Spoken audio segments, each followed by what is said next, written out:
নমস্কার বন্ধুরা, আমি সোলাঙ্কি। তোমরা কেমন আছো? আশা করছি ভালো আছো। আজকে আমি একটা কবিতা তোমাদের কাছে শেয়ার করতে চাই। আর আমার কবিতা লিখতে ভালো লাগে, তাই ভাবলাম স্বাধীনতা দিবস উপলক্ষে এই কবিতাটা তোমাদের কাছে শেয়ার করি।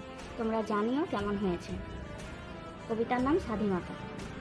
1947 সাল 15ই আগস্ট ভারতবাসীর স্বাধীনতার দিবস।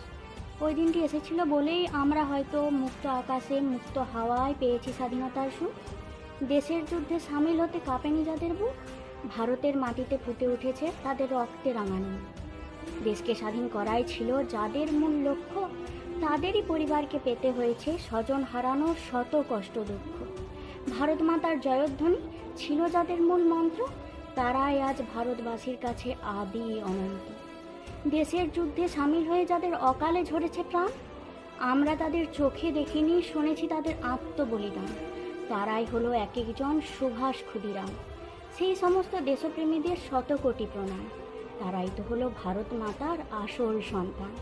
তাই তো 15ই আগস্ট দিনটিতে শহীদের স্মরণে পুষ্পমাল্য উৎসর্গ করে তাদের চরণে প্রজন্মের পর প্রজন্ম ধরে এই দিনটি পালন করে।